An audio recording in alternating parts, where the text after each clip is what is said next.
అధ్యాయం 31 నుండి. మత్తయి రాసిన సువార్త 25 అధ్యాయం 31 వచనం నుండి కొన్ని వచనాలు చదువుతాం.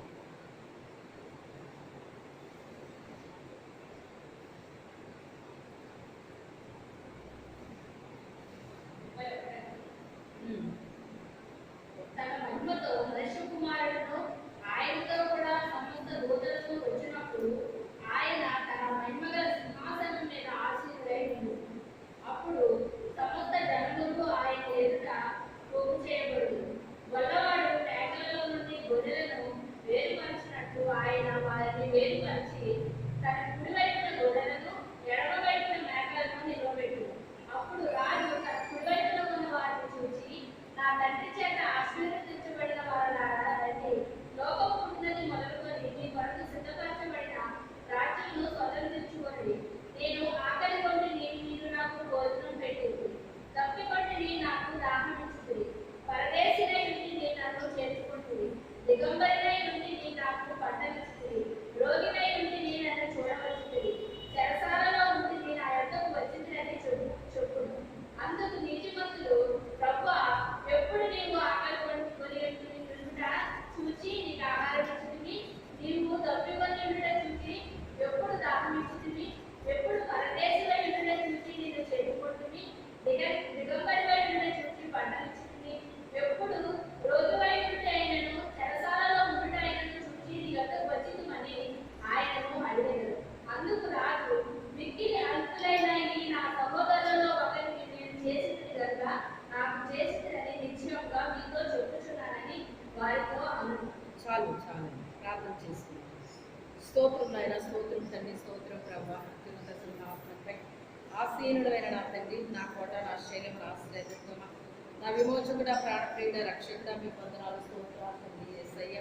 నా తండ్రి సాయం సమయంలో ప్రభా ఇంతవరకు నీ బిడ్డలు చక్కని గానాలు చేసి ఉన్నారు. వారికి ఇచ్చిన చక్కని స్వరాలు బట్టి వందనాలు, స్తోత్రాలు తండ్రి. ఈ సమయంలో నీ దివ్య వాక్యం ద్వారా నాతో మాతో అందరితో మీరు మాట్లాడండి. ఈ మైక్ శబ్దం ఎంత దూరం వినిపిస్తామో మించిన దూరం నీ దివ్య వాక్యం పైన వెళ్ళి అందరినీ దర్శించి స్పర్శించి నీ పరిశుద్ధాత్మ కార్య ఫలముగా జరిగించు నాయన. ఈ వాక్యం విన్న ప్రతి ఒక్క బిడ్డతో మీరు మాట్లాడండి ప్రభా. ప్రతి బిడ్డ తన జీవితాన్ని సరిచేసుకోవడానికి సహాయం చేయండి. పరిశుద్ధాత్మ దేవుడా, మీరే కార్యం చేసి సహాయం చేయండి. నీ దీన్రాలు మరుగుపరిచి మాట్లాడుతండి. నీ సత్యవాక్యమును సరిగా విభజించి నీ పరలోకపు జ్ఞానముతో నింపండి నాయన. అయ్యా, నీ వాక్యపు శక్తితో బలముతో నన్ను నింపి అభిషేకించుతండి నాయన. అయ్యా, మీకే స్తోత్రాలు తండ్రి నాయన. అయ్యా నా తండ్రి, నీ వాక్యాన్ని ప్రభా, నా తండ్రి నూతనమైన శైలిలో బోధించడానికి నూతనమైన ప్రత్యక్షతలు మాకు అనుగ్రహించుతండి. పరిశుద్ధాత్మ దేవుడా, మీరే కార్యము చేసి సహాయం చేయమని యేసు అతి పరిశుద్ధ నామమున వేడుకుంటున్నాం తండ్రి. హల్లెలూయా. ఇక్కడ మరి ప్రభువు గురించి ఆయన వచ్చినప్పుడు ఎలా ఉంటుంది అనేటువంటి మరి విషయాన్ని ఇక్కడ మరి రాయటం జరిగిందండి. తన మహిమతో మనుష్య కుమారుడు ఆయనతో కూడా సమస్త దూతలను వచ్చినప్పుడు ఆయన తన మహిమ గల సింహాసనం మీద ఆసీనుడయ్యుండును. అప్పుడు సమస్త జనములు ఆయన ఎదుట పోగు చేయబడును. గొల్లవాడు మేకలలో నుండి గొర్రెలను వేరుపరిచినట్లు ఆయన వారిని వేరుపరిచి మరి తన కుడివైపున ఉన్న గొర్రెలంట, ఎడమ వైపున మేకల్ని నిలబడతాడటండి. కుడివైపున ఉన్న వాళ్ళని చూసి ఏమంటున్నాడు ఆయన? నా తండ్రి చేత ఆశీర్వదించబడిన వారులారా రండి, లోకం పుట్టినది మొదలుకొని మీ కొరకు సిద్ధపరచబడిన రాజ్యమును స్వతంత్రించుకుని అంటారు. కుడివైపున ఉన్న వాళ్ళు మరి గొర్రెలతో పోలుస్తున్నాడండి. ఇక్కడ గొర్రెలు మేకలు అంటే గొర్రెలు స్వభావం వేరుగా ఉంటుంది, మేక స్వభావము వేరుగా ఉంటుంది. యేసు ప్రభు గురించి కూడా మాట్లాడినప్పుడు ఆయన గొర్రె పిల్లకి పోల్చబడ్డాడండి. గొర్రె పిల్లకి వధించబడిన గొర్రె పిల్ల అని ఆయన గురించి మాట్లాడతారు. గొర్రె స్వభావం వేరుగా ఉంటుంది, మేక స్వభావము వేరుగా ఉంటుంది.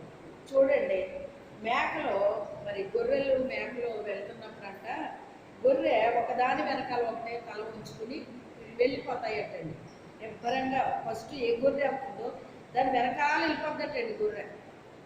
మేకలు అలాగే వెళ్ళబట్టండి. ఆ పక్కన డొంక మీద ఈ పక్కన డొంక మీదకి ఎగబడిపోయి అయితేనా ఈతేనా ఏదో ఒకటి తింటూ మరి అలాగా ఇష్టం వచ్చినట్టుగా వెళ్తాయట. కానీ ఆ కాపరి యొక్క అడుగుజాడలు అవి వెళ్ళబట్టండి. అదే గొర్రె అయితే అలా కాదు, కానీ మరి చక్కగా అది ఒక క్రమ పద్ధతులు అవి వెళ్ళిపోతాయి అంటారు అన్నమాట. గొర్రెకి మేకకి చాలా వ్యత్యాసం ఉంటుంది అన్నమాట. అందుకే దేవుడు గొర్రె స్వభావం కలిగి మనము ఉండాలంటాడు అనమాట అండి. గొర్రె యేసుక్రీస్తుకి సాదృశ్యంగా ఆయన చెప్పాడు, గొర్రెను పోల్చాడండి. అయితే మనము గొర్రెల్లాగా ఉండాలి, కానీ ఎలా ఉండకూడదట, మేకల్లాగా ఉండకూడదటండి. ఎటు పడితే అటు వెళ్ళిపోయి ఏది పడితే అది మనము తినేయకూడదండి. మనం ఒకసారి ఎప్పుడో వచ్చింది మనకి, ఏది పడితే అది తినేస్తే మనకి ఏమొస్తుందని వచ్చింది, మనకి అనారోగ్యం వచ్చేస్తుంది. మనకు ఆరోగ్యం ఉన్నా కూడా అది తినడాన్ని బట్టి అనారోగ్యం వస్తుందని మనకు వచ్చిందండి. అయితే ఇక్కడ గొర్రె అయితే మరి చూడండి, యెహోవా నా కాపరి, నాకు ఏమి కలగదు, పచ్చిక గల చోట్ల ఆయన నన్ను అరుణ చేయించున్నాడు, శాంతికరమైన జలముల యొద్ద నన్ను నడిపిస్తున్నాడు ఆయన. అంటే మరి కాపరి ఎలాంటి మేత పెడతాడండి గొర్రెకి? శ్రేష్టమైన ఆహారము పెడతాడు. ఎక్కడ శ్రేష్టమైందో దాన్ని పెడతాడండి. ఇంకా ఏం చేస్తాడో తెలుసట, మరి అతని చేతిలో ఒక కర్ర ఉంటుంది అనమాట, వంకి కర్రలాగా ఇలాగా ఉంటుంది అనమాట అండి. ఆ కర్రతోనంట పైన ఉన్న వాటిని ఇలా లాగుతాడటండి, కిందకి ఉంచుతాడంట. వంచి ఆ చిగుర్లు దాని నోటికి అందిస్తాడటండి. ఇక్కడ చిగుర్లు అంటే నూతనమైన వాటిని ఆ గొర్రెలకి పెడతాడటండి. అర్థమైందా? నూతనమైనవి అంటే ఏంటి? క్రొత్తవి. ఏం పెడతాడు? ఎప్పటికప్పుడు క్రొత్త క్రొత్త చిగుర్లు ఆ గొర్రెలకి పెట్టి మరి వాటిని ఆరోగ్యంగా ఉండేటట్టుగా చూస్తాడటండి. తన దగ్గర ఉన్న ఆ గొర్రెలతోనే వాటిని దండిస్తాడు. అవసరమైతే దాన్ని అదే కర్మ ఉపయోగించి వాటి నోటికి నూతనమైన ఆహారాన్ని అందిస్తూ ఉంటాడు. ఇలాగ రకరకాలుగా ఆ కర్రను ఉపయోగిస్తూ ఉంటాడు అన్నమాట అండి. ఏది ఏమైనప్పటికైనా తన గొర్రెలకు ఆయన మరి చక్కని మేతనే అనేటువంటిది పెడతాడనమాట. పెట్టి మరి అవి హ్యాపీగా విశ్రాంతి తీసుకునేటట్టుగా ఏం చేస్తున్నాడంట, అవి సేద తీరేటట్టుగా. అర్థమైందా? సేద తీరడం అంటే ఏంటండి? మనం బాగా ఎండలో నడుచుకుంటూ వెళ్తాం అనుకోండి, ఒక చల్లని చెట్టు దగ్గరికి మనం వెళ్ళేసరికి ఎలా ఉంటుంది మనకి? అబ్బా ఎంత హాయిగా ఉంది అనిపిస్తుంది, అనిపించదా? ఏదో ఒక మామిడి చెట్టు అంటే 5 ఏసీలకి సమానం అని చెప్తున్నారన్నమాట. అది రెంటకిస్తారంట, పెళ్ళిళ్ళకి వాటికి రెంటకిస్తారంటే అండి చెట్టుని. విన్నారా మీరు? వినలేదా? దేవుని స్తోత్రం. మనము కూడా ఎప్పుడన్నా చెట్ల కిందకి వెళ్తే ఎంతో హాయిగా మనకి అనిపిస్తుంది. ఏసీలో ఉండే గాలి వేరండి, ఆ చల్లదనం వేరు. చెట్టు కిందకి వెళితే మనకు వచ్చే ఆ చల్లదనము, ఆ గాలి, అదంతా మనకు ఆరోగ్యకరమండి. అదే ఏసీలో మనం ఉంటే అది మనకు అనారోగ్యాన్ని తెచ్చిపెడతాం తప్ప అది ఆరోగ్యమేమీ కాదండి. ఇక తప్పక అందులో ఉండడం తప్ప అసలైన ఆరోగ్యం ఎక్కడ ఉంది? బయటే ఉంది. ఎక్కడుంది? బయట ఉందన్నమాట. అయ్యో మనకి ఏసీ లేదు, మనం అనుభవించలేకపోతున్నాం అనుకో అవసరం లేదండి. మనకి చెట్లు, గాలి, నీడ మనకి ఎంతో మంచిదన్నమాట. దాని వాటి యొక్క బాధను మర్చిపోయేటట్టుగా ఆ కాపరి ఏం చేస్తున్నాడంట, అవి ఏ బాధతో అయితే అవి ఉన్నాయో ఆ బాధను మర్చిపోయేటట్టుగా, అవి సేద తీరేటట్టుగా వాటికి ఏం కల్పిస్తున్నాడంట? విశ్రాంతిని కల్పిస్తున్నాడటండి. ఏం కల్పిస్తున్నాడు? విశ్రాంతిని కల్పిస్తున్నాడు. ఏ గొర్రెకైనా బాగోపోతే ఆ గొర్రెను ఏం చేస్తాడు? అతను ఇలాగా నిమురుతాడు అనమాట అండి. అప్పుడు ఆ స్పర్శలో ఆ గొర్రెకి ఉపశమనం పొందుతుంది అనమాట అండి. అది ఏం పొందుతుంది? ఉపశమనం పొందుతుంది అనమాట. ఏదో తెలియని హాయి, ఆనందం దానికి కలుగుతుంది అనమాట అండి. ఏది ఏమైనప్పటికైనా గొర్రెల విషయంలో కాపరి చాలా శ్రద్ధ తీసుకుంటాడండి. గొర్రెల విషయంలో ఇవి నా గొర్రెలు, నాకు ఇచ్చిన గొర్రెలు, ఇవి దేవుడు నాకు ఇచ్చిన గొర్రెలు, వీటిని చక్కగా మేపాలే. ఏది పడితే అది తినేటట్టుగా వీటిని విడిచిపెట్టకూడదు. శ్రేష్టమైన భోజనాన్ని వీటికి నేను పెట్టాలి. శ్రేష్టమైన భోజనం అంటే కొత్త కొత్త వాటిని కూడా వీటికి ఏం చేయాలి? నేను నాకు అందరి వాటిని కూడా నేను వాటిని అందిపుచ్చుకుని వీటికి పెట్టాలి అనే ఆశతో ఆ కాపరి ప్రయాసపడుతూ ఉన్నాడండి. గొర్రెల కొరకు చాలా శ్రమ పడాలండి మనిషి. మరి బిడ్డలు పెంచడానికి ఎంత కష్టపడాలో ఆత్మీయ బిడ్డలు పెంచాలంటే ఇంకా కష్టపడాలండి. భూ సంబంధించిన బిడ్డల కంటే ఆత్మీయ సంబంధించిన బిడ్డలు పెంచడం అనేటువంటిది అది సామాన్యమైన విషయం కాదు. ఎందుకంటే మీ పైన మమ్మల్ని అధికారులుగా దేవుడు పెట్టాడు కనుక మీ మీ గురించిన బాధ్యత మాకు ఉంటుందండి. మీ గురించిన బాధ్యత మాకుంటుంది. ఎందుకంటే రేపు ప్రొద్దుట ప్రభు ఎదుట మేము నిలబెట్టాలి మిమ్మల్ని అనేటువంటి ఒక ఆకాంక్ష మాకు ఉంటుంది అన్నమాట. అందుకే అవసరమైతే మిమ్మల్ని గద్దించటం, శిక్షించడం అంటే ఉరికిని కాదు, కానీ మరి ఒక్కొక్కసారి వాక్యం ఎలా ఉంటుందండి మరి మనకి టపటప తగ్గుతుంది కదా. అంటే ఒక్కోసారి గద్దించాల్సి వస్తుంది, ఒక్కోసారి వడ్డించాల్సి వస్తుంది అనమాట అండి. అదే కర్రతో మరి వడ్డిస్తాడు కదా, అదే కర్రతో సరిగ్గా నడిపిస్తాడు, అదే కర్రతో వడ్డిస్తాడు, అదే కర్రతో కొత్త వాటికి ఉపయోగిస్తూ ఉంటాడు, పెడతా ఉంటాడు, ఆహారాన్ని అందిస్తూ ఉంటాడు. అంటే గొర్రె యొక్క క్షేమాన్ని కాపరి ఏం చేస్తున్నాడు? కోరుకుంటున్నాడండి. మరి అతను కోరుకున్నట్టుగా అది ఉంటే గనక అది చాలా చక్కగా తయారవుతుంది అనమాట అండి. చాలా చక్కగా తయారవుతుంది అనమాట. అది ఇష్టం వచ్చినట్టుగా తిరగకూడదండి. గొర్రె అనేటువంటిది ఇష్టం వచ్చినట్టుగా తిరగకూడదు. అది ఒక క్రమ పద్ధతిలో నడవాలన్నమాట. దేవుడు మనకు ఒక క్రమాన్ని నేర్పించాడండి. నేనే మార్గాన్ని అన్నాడు ఆయన. ఆయన మార్గంలో మనం ఏం చేయాలి? నడవాలి. అయితే ఆ యొక్క గొర్రెని ఇక్కడ ఏమని మాట్లాడుతున్నాడంటే కుడివైపున ఉన్న వారిని గొర్రెలుగా మాట్లాడుతున్నాడండి. రెండోది ఏమంటున్నాడంటే నీతిమంతులు అంటున్నాడండి. ఏమంటున్నాడు? నీతిమంతులు అంటున్నాడండి. అయితే వీళ్ళని ఏమని చెప్తున్నాడంటే ఇక్కడ మీరు కుడివైపున ఉన్న వారిని చూచి నా తండ్రి చేత ఆశీర్వదించబడిన వారులారా రండి. ఎవరితో ఆశీర్వదించబడ్డారంటే వీళ్ళు? నా తండ్రి చేత అంటున్నాడు అక్కడ.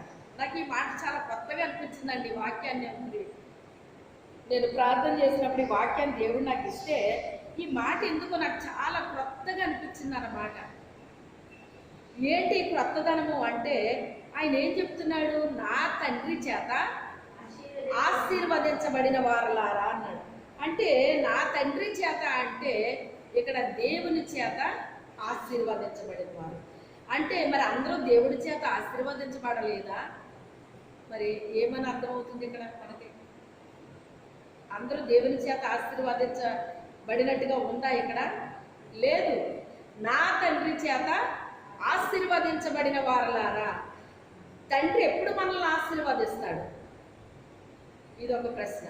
తండ్రి ఎప్పుడు మనల్ని ఆశీర్వదిస్తాడు? తండ్రి మనకి తండ్రి అయినప్పుడు, మనం ఆయనకి బిడ్డలమైనప్పుడు. అయ్యో మరి అందరం దేవుడి బిడ్డలమే కదండి మనం అంటారు. దేవుడి బిడ్డలు ఎలా అయిపోతారు? ఇప్పుడు మీరు వింటున్నారో లేదో కానీ అందరూ ఒకే మాటలోకి వచ్చేస్తారండి. ఇప్పుడు పెద్ద పెద్ద సేవకులు అందరూ చెప్పేదంతా ఒక్క దాంట్లోకి వస్తుంది అన్నమాట అండి. ఎక్కడెక్కడ ఉన్నప్పటికైనా అందరిది ఒకటే అవుతుంది అన్నమాట చివరికి. ఇప్పుడు ఎందుకంటే ఖచ్చితంగా చెప్పేస్తున్నారు ఇవి చివరి దినాలంటే ఇంకా. అందుకని ఇంకా రహస్యంగా చెప్పడం కానీ బుజ్జగించడాలు కానీ ఇంకా మసాజులు ఇంకేమీ లేవండి. ఇంకా ఖచ్చితంగా ఉన్నది ఉన్నట్టుగా ఇంకా చెప్పేస్తున్నారన్నమాట. చెప్పకపోతే మాది తప్పు అవుతుందండి. చెప్పినా మీరు వినకపోతే అది మీ తప్పు అవుతుంది. అప్పుడు మాకు దాని మీద బాధ్యత ఉంటుందా? మాకు ఉండదండి. మేము చెప్పకపోతే మేము దోషం అవుతాం దేవుని ఎదుట. చెప్పేస్తే మేము ఇంకా అలాగా ఏంటది అది మా మీదకి రాదన్నమాట. ఇంకా అయితే చెప్తే మీరు కోపపడతారేమో, బాధ కలిగేస్తుందేమో అని మేము ఆలోచిస్తే అది నష్టం మీకే తప్ప మాకు కాదు. నష్టము మీకే.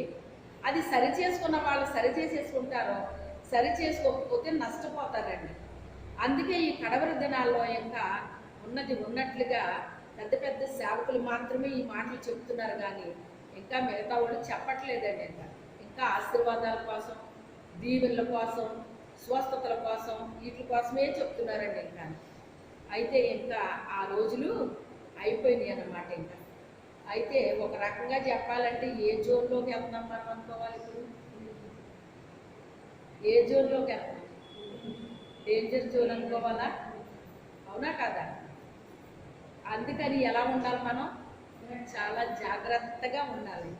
దేవుడు ఏం చెప్తున్నాడు, మనం ఏం చేస్తున్నాము, ఇంకా ఏం చెయ్యాలి అనేటువంటిది మనం చాలా శ్రద్ధ కలిగి ఉండాలన్నమాట అండి. అసలు ఈ మాట ఎందుకు కొత్తగా నాకు అనిపించింది ఈ రోజుని అని నేను ఆలోచన చేస్తే, చూడండి, దేవుని యొక్క చిత్తాన్ని నెరవేర్చాలండి. ఆయన బిడ్డలు అయితే ఏం చేస్తారట? యేసుప్రభు వారు ఒక చోట కూర్చొని బోధిస్తున్నాడు. ఆయన దగ్గర కూర్చున్న వాళ్ళకి ఎప్పుడు చెప్తూ ఉండేవాడండి. ఆయన చెప్తుంటే తల్లిని సహోదరులు వచ్చారు ఆయన దగ్గరికి, బయట నిలబడ్డారు వాళ్ళు. అప్పుడు ఆయన దగ్గర కూర్చున్న వాళ్ళు ఏమంటున్నారంటే, ప్రభు ఇదిగో మీ అమ్మగారుని మీ సహోదరులు వచ్చారు మీకోసం అని చెప్తుంది. ఎవరు నా తల్లి, ఎవరు నా సహోదరులు? నా తండ్రి చిత్తాన్ని నెరవేర్చిన వాళ్ళే నా తల్లి, నా సహోదరి, నా సహోదరులు అన్నాడు ఆయన. అన్నాడా లేదా? అన్నాడు ఆయన. ఇక్కడ శరీర సంబంధించిన వాళ్ళు నా తల్లి, నా తండ్రి, నా యొక్క సహోదరులు, సహోదరులు అని చెప్పాడండి ఆయన. ఇది భూ సంబంధించిన రిలేషన్. భూ సంబంధించిన రిలేషన్ కంటే పర సంబంధించిన రిలేషన్ చాలా గొప్పది, గుర్తుపెట్టుకోండి. భూ సంబంధించిన రిలేషన్ కంటే పర సంబంధించిన రిలేషన్ చాలా గొప్పదండి. ఇది ఆత్మ సంబంధించిన రిలేషన్. ఇది ఆత్మ సంబంధించిన రిలేషన్. ఇప్పుడు ఆయన మరి శరీర సంబంధించిన రిలేషన్కి ఇచ్చాడా ప్రాధాన్యత? చెప్పండి, దేనికి ఇచ్చాడు మరి? నా తండ్రి చిత్తాన్ని ఎవరైతే నెరవేరుస్తారో వాళ్ళే నాకు తల్లి అయినా, నాకు సహోదరులైనా, సహోదరులైనా వాళ్ళే అన్నాడంత ఖచ్చితంగా. అయ్యో వాళ్ళు ఏమన్నా ఫీల్ అయిపోతారేమో, ఎప్పటి వరకు వాళ్ళ దగ్గర ఉండి నేను తిన్నాను కదా, నేను పెరిగాను కదా, ఇప్పుడు నన్ను ఏమన్నా అనేసుకుంటారేమో వీళ్ళని అన్నాడండి ఆయన. ఎందుకంటే తల్లి దగ్గర ఫ్యామిలీలో ఉన్నంతసేపు ఫ్యామిలీ విషయాలన్నీ చూసేశాడు ఆయన. కుటుంబానికి చేయాల్సినంతా చేస్తాడండి. ఇక కుటుంబ బాధ్యత ఇంకా ఆయన మీద లేదు. ఎందుకంటే ఇప్పుడు సేవలోకి వచ్చేసాడు. ఇంకా సేవలోకి వచ్చినప్పుడు ఏం చేయాలి? ఇంకా దేవుడికి న్యాయం చేయాలి. ఇప్పుడు ఏం చేయాలి? దేవుడికి న్యాయం చేయాలి. దేవుడు పిలిచినప్పుడు, ఎన్నికలు ఏర్పాటు చేసినప్పుడు మేము ఎవరికి న్యాయం చేయాలి? దేవుడికి న్యాయం చేయాలండి. ఇంకా కుటుంబ సభ్యులు ఉంటారు, వాళ్ళు వస్తారు పోతూ ఉంటారు, అన్నీ జరుగుతూ ఉంటాయండి. కానీ మాకు మెయిన్ ఏంటి? ఇక్కడ దేవుడు ఏ పనిని మాకు అప్పగించాడో అది మేము దృష్టిలో పెట్టుకుంటాం. మేమంటే అందరూ అలా పెట్టుకోరు. అర్థమైందా? అందరూ అలా పెట్టుకోరు. ఎక్కువ దేవుడిచ్చిన పనికి ఇంపార్టెంట్ ఇస్తారన్నమాట అండి. అయితే అక్కడ మరి అంతవరకు తల్లిని చూడలేదా ఆయన? చేయలేదా? అన్నీ చేశాడు కదా. కానీ ఇప్పుడు ఎందుకు ఇలా మాట్లాడుతున్నాడు మరి ఈయన? అంటే ఇది ఇప్పుడు ఈ పని అనేటువంటిది దేవుడు నాకు అప్పగించిన పని, ఇప్పుడు ఈ పని నేను చెయ్యాలి. ఇప్పుడు ఇంకా ఆ పని నాకు ముఖ్యం కాదు. ఇక కుటుంబ సభ్యులు వాళ్ళ పనులు వాళ్ళు చేసుకునే స్థితిలో వాళ్ళు ఉన్నారు. ఇంకా వాళ్ళ పనులు వాళ్ళు చేసుకున్నప్పుడు ఇంక నేను మళ్ళీ అందులోకి వెళ్ళడం అవసరమా నాకు? కాదు అన్న స్వభావంతో ఇప్పుడు మాట్లాడుతున్నాడు ఆయన. అయితే ఇప్పుడు దేవుడు ఏమన్నా కుటుంబానికి అన్యాయం చేస్తాడా? అక్రమం చేస్తాడా? అలాంటిది ఏమీ లేదండి. కుటుంబానికి చేయాల్సిందంతా కూడా ఆయన చేస్తాడు. ఇప్పుడు సేవలోకి వచ్చిన తర్వాత దేవునికి న్యాయం ఆయన చేస్తున్నాడు. అక్కడ చాలా ఖచ్చితంగా చెప్పేశాడండి. దేవుని చిత్తాన్ని నెరవేర్చిన వాళ్ళు మాత్రమే నాకు తల్లి అయినా, సహోదరులైనా, సహోదరులైనా వాళ్ళే అని చెప్పేశాడండి. చూడండి, అబ్రహామును పిలిచాడండి దేవుడు. పిలిచి ఏమన్నాడు?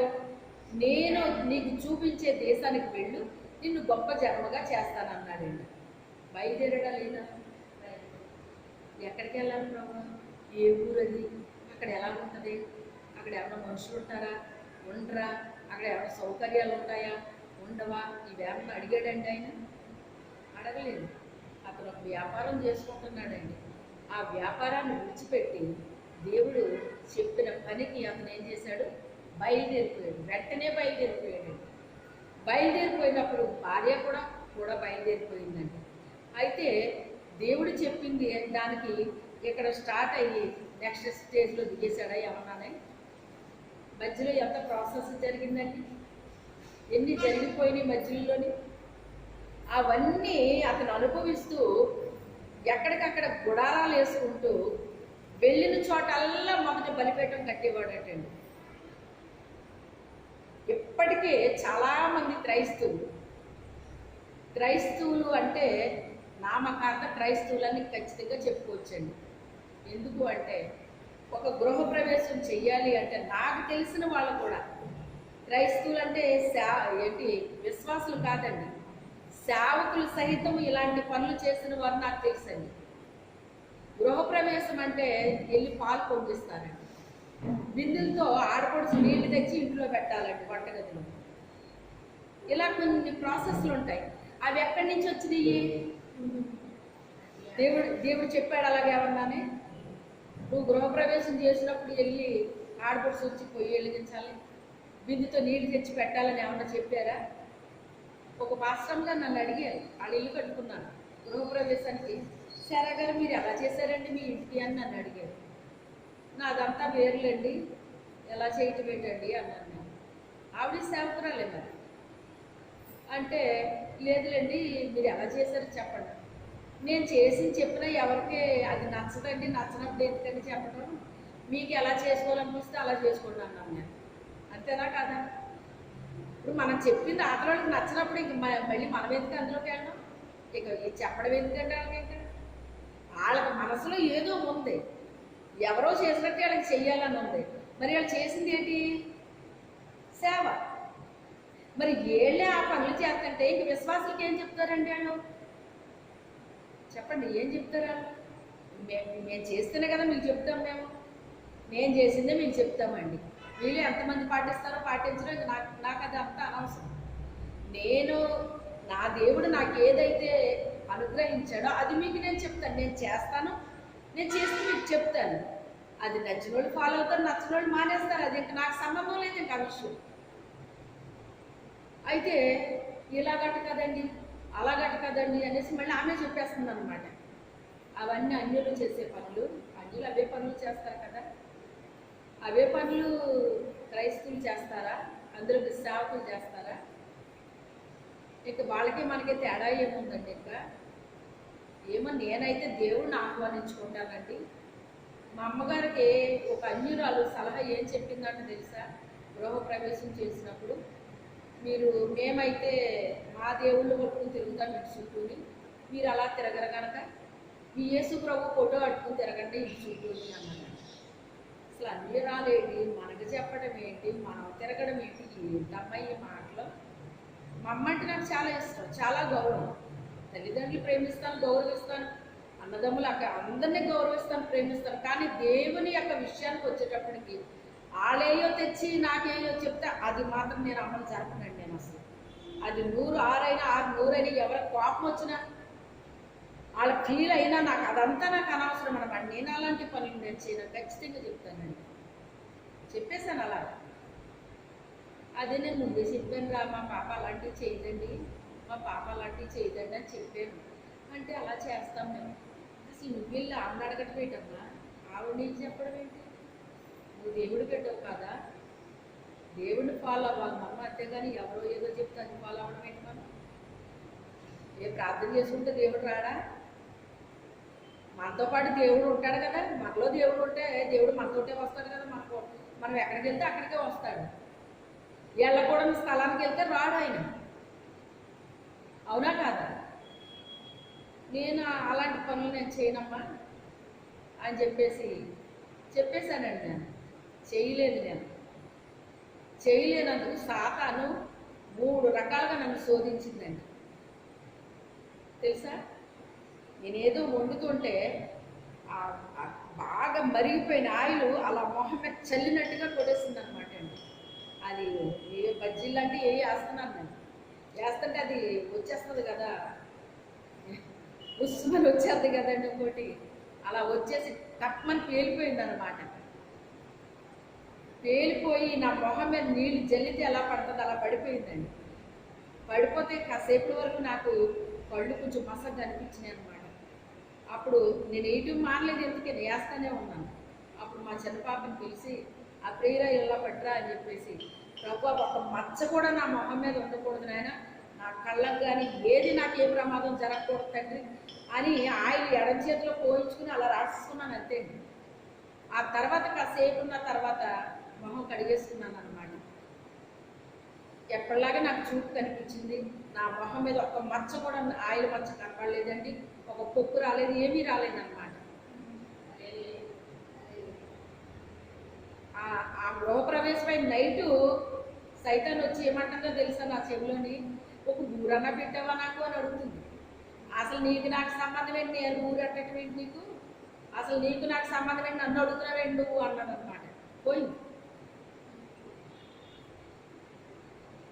అది ఆటితో పెట్టుకుంటారండి రిలేషన్, దేవుడితో పెట్టుకోరు రిలేషన్, ఆటితో పెట్టుకుంటారు.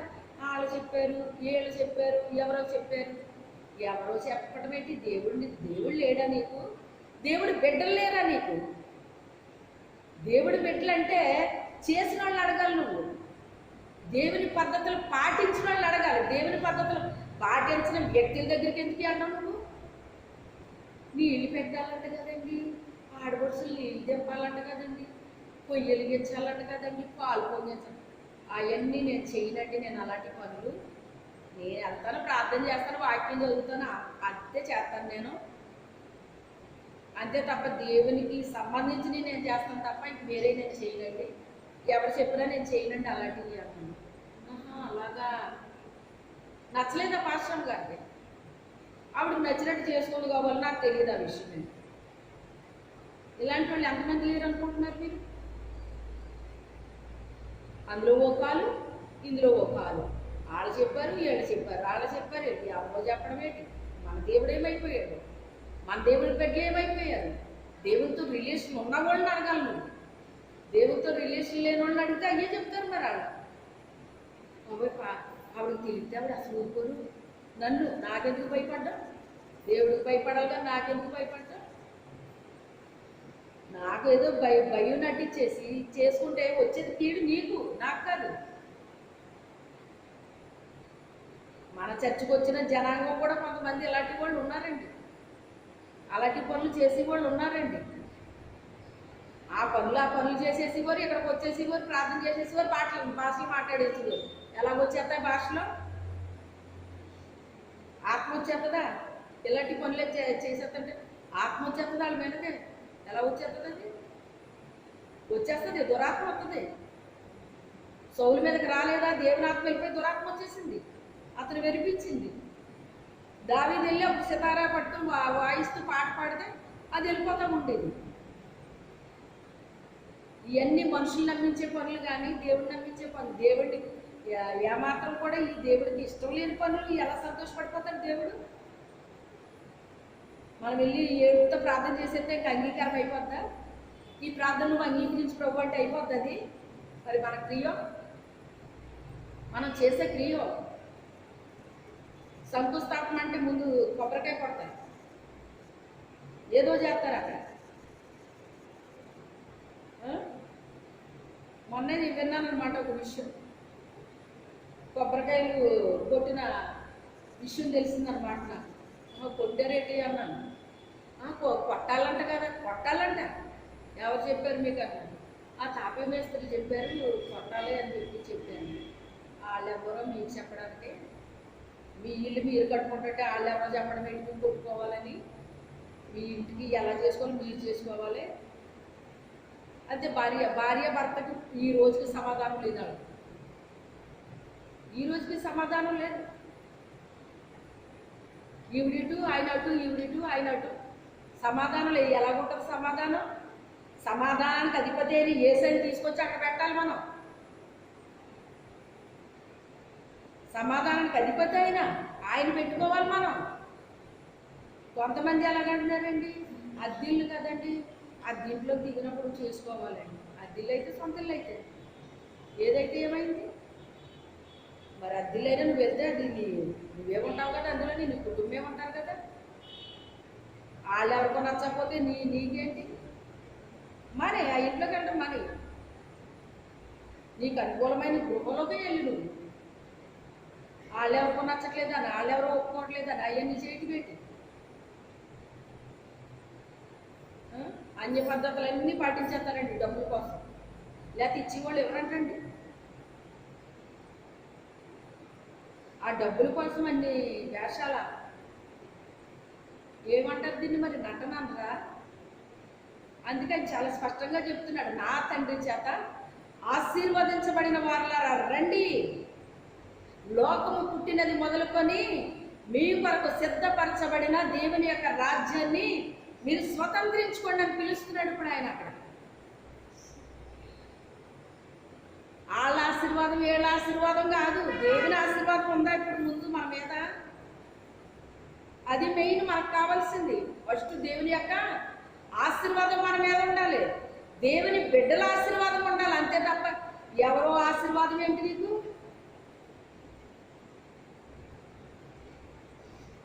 ఓ క్రైస్తవురాలు అలాగా శుభకార్యం జరుగుతుందంట వాళ్ళ ఇంట్లో, ఆవిడ చెప్తుందన్నమాట.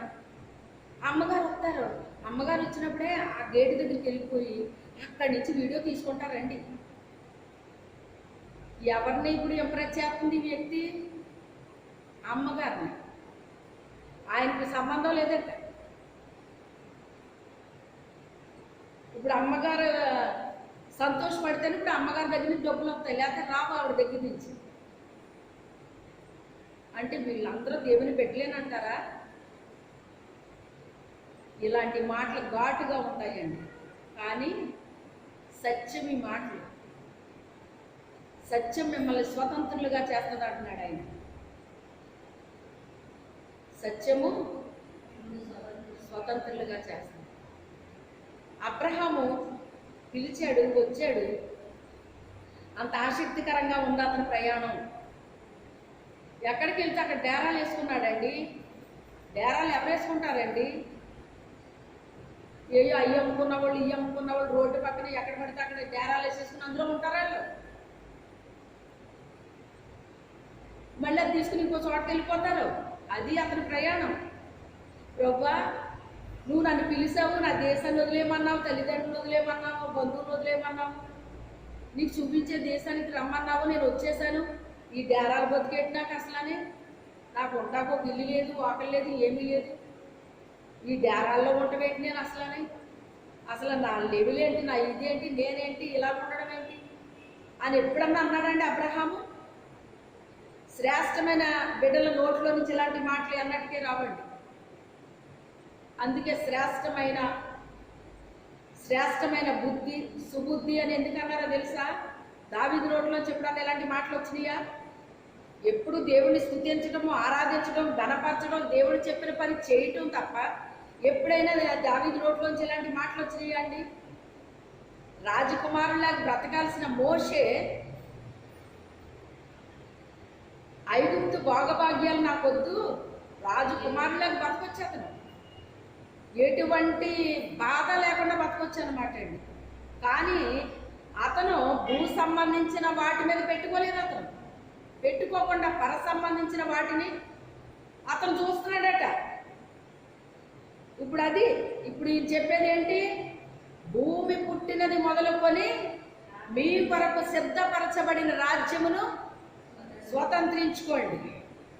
ఎప్పుడు మన కొరకు ఏర్పాటు చేశాడట ఆయన? మనం పుట్టాక కాదు, భూమి పుట్టినది మొదలుకొని భూమిని ఎప్పుడు చేశాడు ఆయన? సముద్రాలను ఎప్పుడు చేశాడు ఆయన? సృష్టిని ఎప్పుడు చేశాడు ఆయన? అప్పుడే మన కొరకు ఏం చేశాడట? మన కొరకు సిద్ధపాటు చేసేసాడట. నా బిడ్డలు వస్తారో, నా బిడ్డల కొరకు ఇది సిద్ధపరచాలి అని మనం ఇప్పుడు ఇంకా కొంచెం సిమెంట్ రోడ్లు, తార్ రోడ్లు వస్తేనే మనం ఇంకెక్కడికో వెళ్ళిపోతాం. అమ్మయ్య, ఒకప్పుడు మట్టి రోడ్ల మీద నడిచి కూడా ఈ రోజుని సిమెంట్ రోడ్లు వచ్చేసినాయి. ఆ సిమెంట్ రోడ్ల వల్ల వేడి కూడా బాగా వస్తుంది మనకి.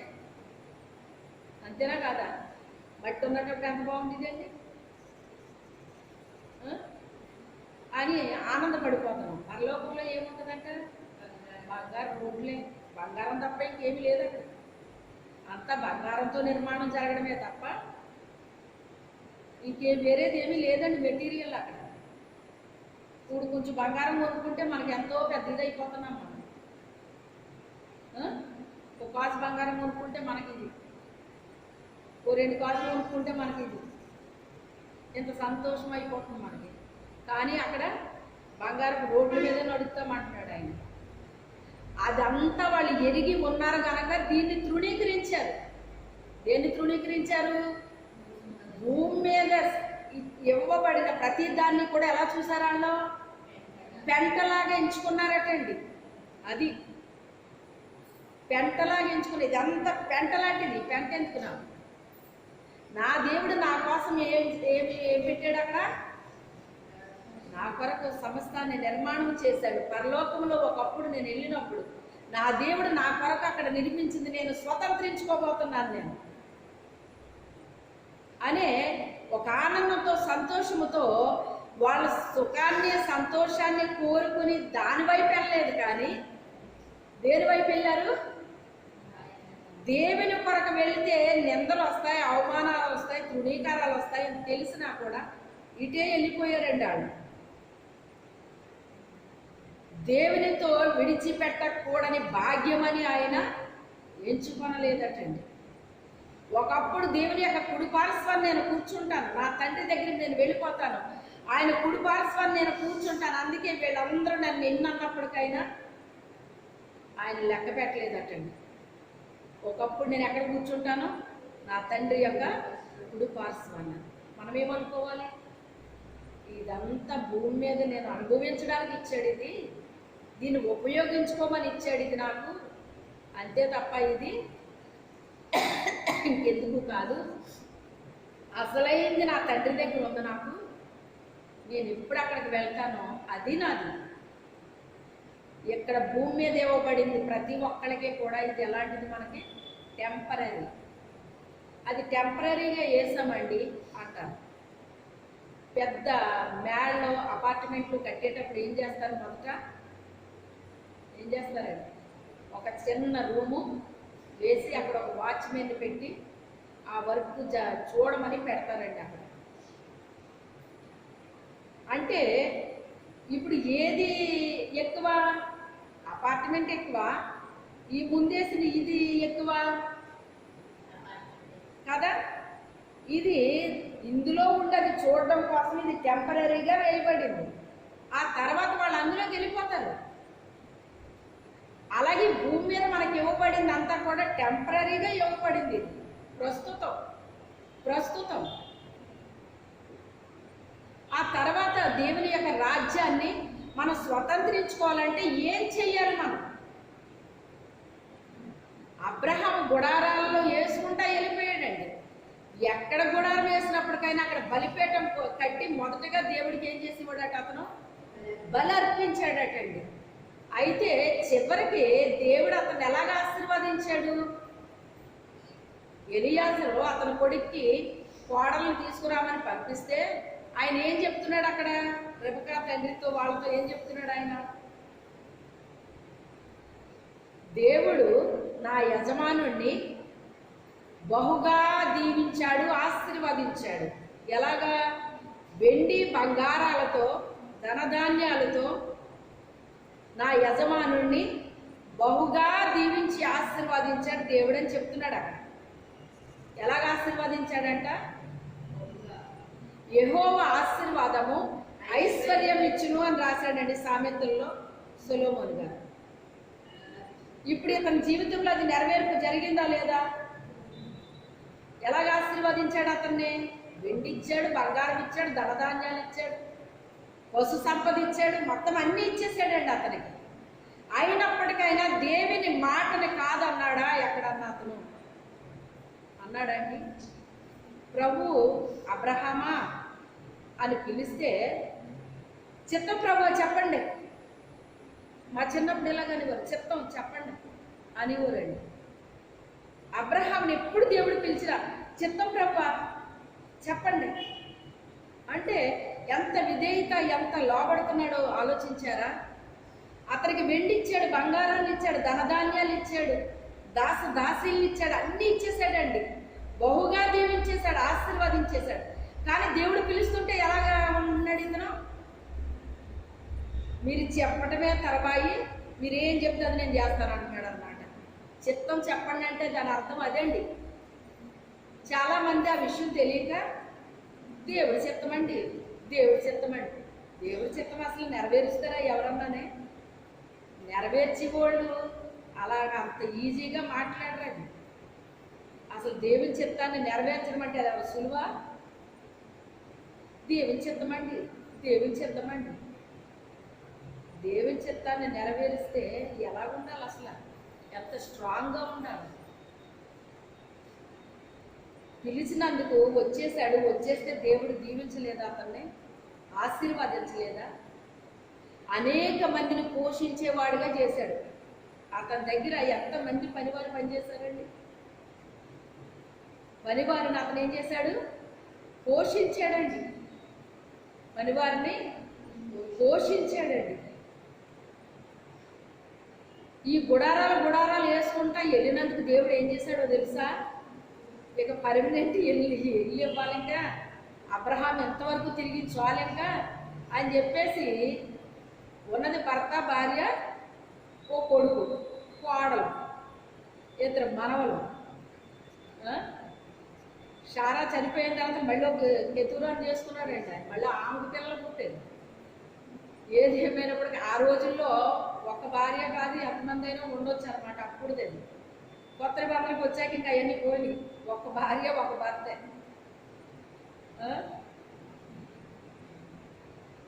ఒక ఊరు నిండా ఇల్లు ఇచ్చేసాడండి దేవుడు అందరికి. అసలు ఊరు నిండా ఇల్లు అంటే ఎన్ని ఇళ్ళు ఉంటాయండి? అసలు అబ్రహాం ఆ ఇళ్ళన్నీ తిరగాలంటే, ఊరంతా తిరగాలంటే అది సామాన్యమైన విషయం అండి. మనము దేవుని కొరకు ఎంత త్యాగం చేస్తామో అండి, అంత దీవెన మన మీదకి వచ్చేస్తుందండి. నమ్మకమైన వారి మీదకి, తల మీదకి దీవెనలు మెండుగా వచ్చేస్తాయటండి. నీతిమంతుల తల మీదకి ఆశీర్వాదాలు వస్తాయంటండి. కుమ్మరించేస్తాడంట, అలాగా కుమ్మరించేస్తాడంట. ఇక్కడ నీతిమంతుల గురించి మాట్లాడుతున్నాడు ఆయన. ఆ రోజుల్లో నీతిమంతులు ఎవరైనా తక్కువలో ఉన్నారా మీరు చెప్పండి? మోషే ఏ స్థితిలో ఉన్నాడు? అబ్రహాం ఏ స్థితిలో ఉన్నాడు? వీళ్ళందరూ దేవుని మాటని ఎంతగా వాళ్ళు లోపడ్డారండి. దేవుడికి ఎంత విధేయత చూపించారండి. దేవుడు గట్టిగా విడిచిపెట్టాడా వీళ్ళు ఎవరినన్నానే? దేవుడి మాట తూచా తప్పారండి ఎక్కడన్నానే? దేవుడు చెప్పింది ఒకటి, వాళ్ళు చేసింది ఒకటి ఎప్పుడన్నా అయ్యిందా? దేవుడు ఏం చెప్పితే అది చేశారంతే. ఇంక అలాగా దానివల్ల ఎంత శ్రమ రాని, ఎంత బాధ రాని, ఎంత కష్టం రాని, ఏదంటే రానివ్వండి, తూచా తప్పలేదండి వాళ్ళు. అలాని వాళ్ళు విడిచిపెట్టలేదు దేవుడు. దానియేలుని ఎంత ఉన్నత స్థితిలోకి తీసుకెళ్ళాడండి. యోసేపుని ఎంత ఉన్నత స్థితిలోకి తీసుకెళ్ళాడండి. అయినా వాళ్ళు ఎంత తగ్గించుకున్నారు దేవుని దగ్గర.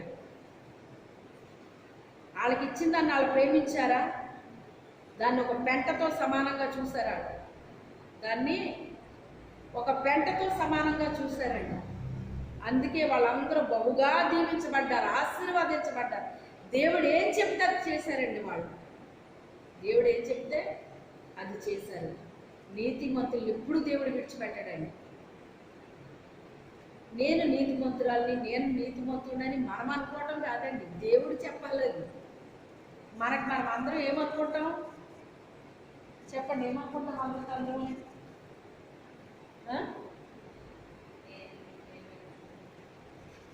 నేను ఎంత నీతిమంతురాలు వాళ్ళకే తెలియట్లేదు అనుకుంటాను. అవునా కదా?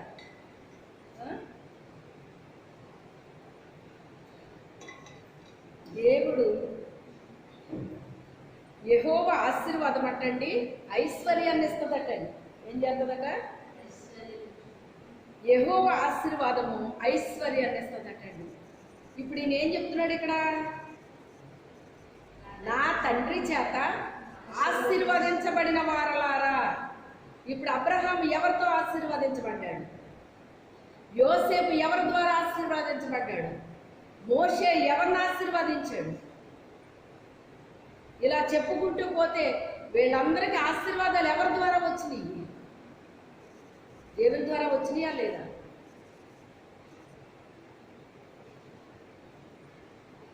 దేవుని యొక్క ఆశీర్వాదం వేరండి. అది దేవుని యొక్క ఆశీర్వాదం వేరు. దేవుని ఆశీర్వాదం మన మీదకి రావాలంటే మనం నమ్మకంగా ఉండాలటండి, దేవుడికి నీతిగా ఉండాలటండి. తన తప్పులు కప్పుకొనక ఒప్పుకొని విడిచిపెట్టి వాడు దేవుని యొక్క కనికరాన్ని పొందుకుంటాడని వాక్యం చెప్తుంది. తన తప్పులు ఒప్పుకుంటేనటండి సమస్త దుర్నీతి నుంచి వాళ్ళని పవిత్రపరుస్తాను, నీతిమంతులుగా తీరుస్తాను అంటున్నాడండి. అయితే ఈ నీతిమంతులు చేసే పనులు ఏంటంటే ఇంతకేనే రండి మీరు స్వతంత్రించుకోండి అని చెప్పాడండి. చెప్పి ఈ నీతిమంతులు అంటే ఎలా ఉంటారనేటువంటి విషయాన్ని చెప్పాడండి. ఏం చెప్పాడు? నేను రోగిగా ఉన్నాను, మీరు వచ్చి చూశారు.